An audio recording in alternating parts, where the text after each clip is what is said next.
Dear students, welcome to our YouTube channel Vidya for Success. In this video, we will be studying some of the CET concept on the lesson Animal Kingdom.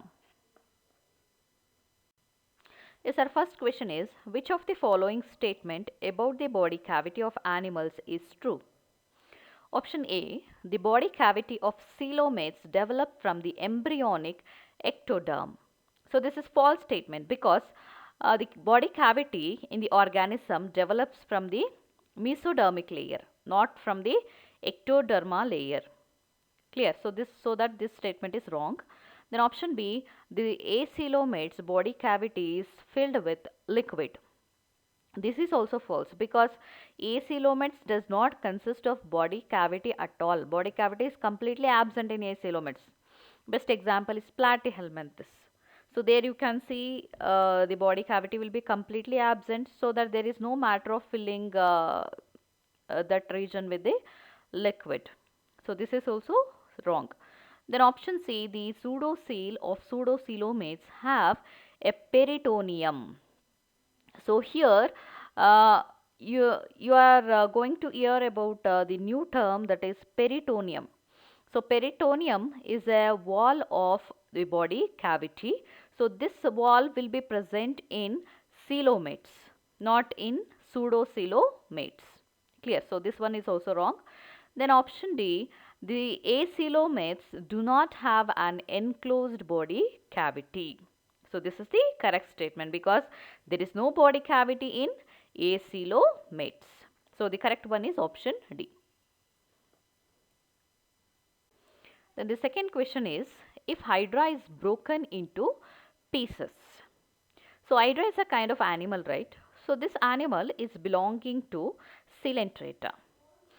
So in this animal we can see there are two types of asexual reproduction takes place. So one of the asexual reproduction is budding and another one is fragmentation. So in case of budding, a parental body develops a lateral small bud. After a certain period of time, that small bud get detached from the parental body and it will develop into new hydra. This is one method of asexual reproduction. And another method is fragmentation. So in case of fragmentation, if the hydra body will get divided into number of pieces by any physical damage or some other mean, each of the pieces or fragments develops into new hydra. That will not going to destroy the hydra. Instead of that, each of the piece will develops into new hydra. Clear? Yes, let us look into the option here. Option A, hydra will die. So this is wrong because if the animal is get divided into number of pieces, it is not going to die. Instead of that, it has developed a special mechanism of asexual reproduction. So because of that, each piece will develops into a new animal. Then option B, every fragment will grow into complete hydra. So this is a right statement. Then option C, some fragments will form complete hydra. So not only some fragment, so all the fragments, whatever the fragments will form by the breaking of hydra, all the fragments will completely develop into hydra. Then option D, hydra will undergo sexual reproduction. So this is not a mean of sexual reproduction, this is asexual mean of reproduction. So the correct one is option B. Yes, the third question is, which of the following is true of all flatworms? So flatworms are belonging to the phylum Platyhelminthes. So in this phylum we can see many of the animals, like we can see planaria, liver fluke and tapeworm. So these organisms, they are sharing some of the similar characteristic feature. So because of their body nature, they are belonging to the phylum Platyhelminthes. Yes, let us look into the option. So among the option, we have to select which one is true for all the flatworm. Option A, flatworms are biradially symmetric. So this is not a true statement because flatworms are bilaterally symmetric animals. They are not biradially symmetric. Then option B, flatworms have complete digestive system. So this is also false statement. Their digestive system is incomplete digestive system because they are not having two openings. That means mouth will be present, anus is not there in the flatworm. So they are not having complete digestive system. Then option C, flatworms tend to large thickened bodies. So this is not true about the flatworms because their body is very thin, and because of their body nature, that means their body is dorsiventrally flat. They are not having thick body.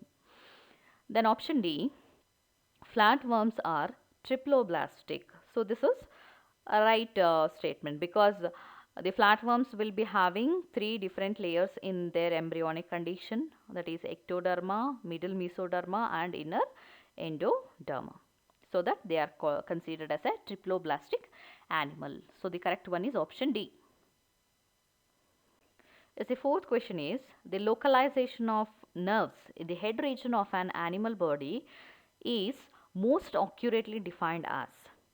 So in some of the invertebrate animals, you can see the presence of sense organs. The best example is arthropoda. So there are few sense organs will be located. They are get connected to the head region.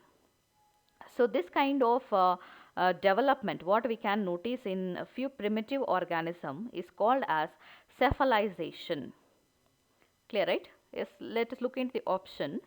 Option A, radial symmetry. So radial symmetry is not a localization of nerves. Clear, right? So this radial symmetry is a kind of symmetry we can tell based on the body plane. Then option B, bilateral symmetry. So this is also wrong. Then option C, cephalization. So this is the correct one because the cephalization meaning is localization of nerves in the head region of an animal body. Then option D, tissue complexity. So tissue complexity does not tell about the localization of nerves. So the correct one is option C. Then the fifth question is, which of the following is a freshwater sponge? Option A, cycon.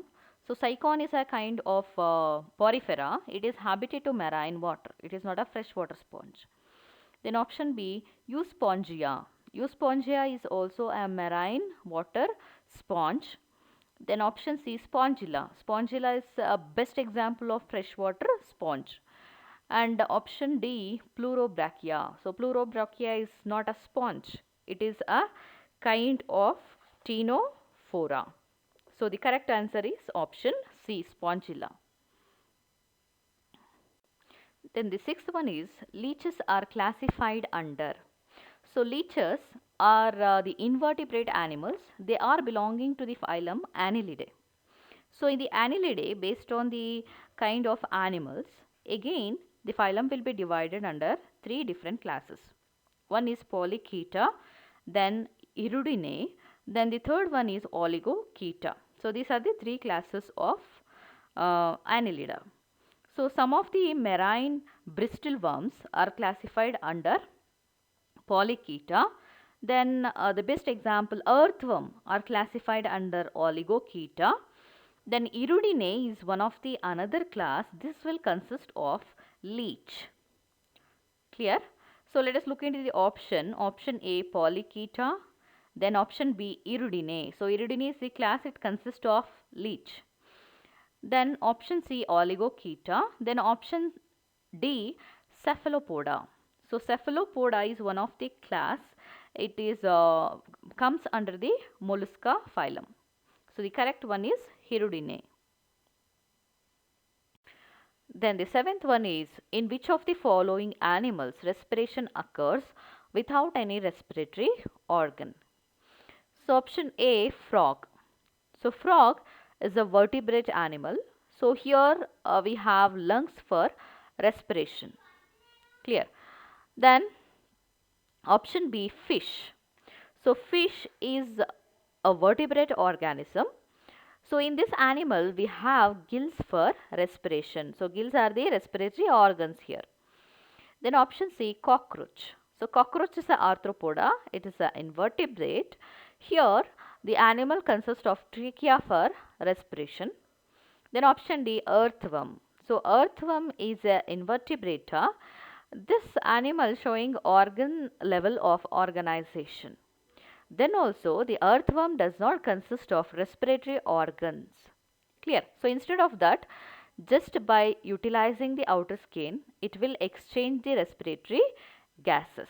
So the answer is earthworm, because among all the four, earthworm does not consist of respiratory organ, specific respiratory organ for exchanging respiratory gases. But all other three animals, they are having unique respiratory organ for respiration. So the correct answer is option D.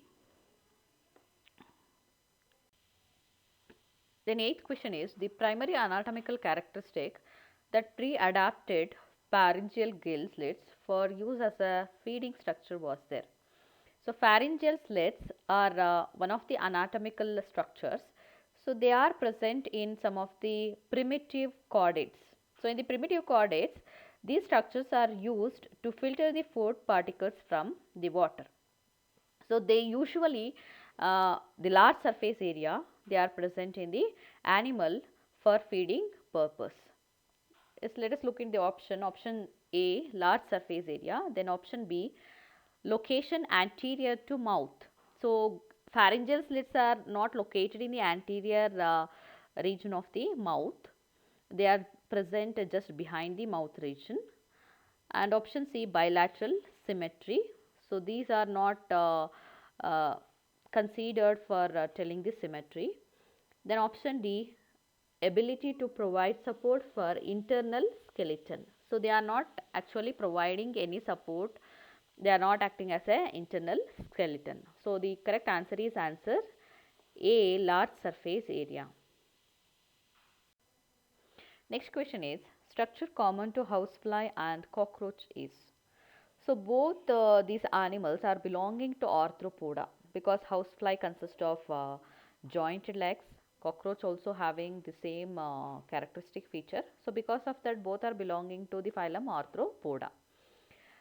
And among the option, we have to select which is the common character can be observable in housefly as well as in cockroach. So option A, chitinous exoskeleton. So exoskeleton of cockroach is chitinaceous, as well as housefly also consists of chitinaceous exoskeleton. So this character is common among both the animal. Then option B, two pairs of wings. So two pairs of wings can be seen in cockroach, but housefly consists of only one pair of wings. Then option C, filamentous antennae. So filamentous antennae is not present in these organisms. Clear? Then option D, sponging mouth part. So sponging mouth part is a character of housefly, not in cockroach. So with respect to these two animal, the first option is correct one, because both they consist of chitinaceous exoskeleton. So the correct answer is option A. Then the next one is, one of the representative of phylum Arthropoda is. So the option A, silverfish. So silverfish is a small wingless insect. It is belonging to the phylum Arthropoda because it consists of a jointed leg, so that it is belonging to this phylum. Then option B, pufferfish. So pufferfish is comes under the phylum Chordata. Then option C, flying fish. Flying fish is also a kind of chordata. Then option D, cuttlefish. So cuttlefish is belonging to the phylum Mollusca.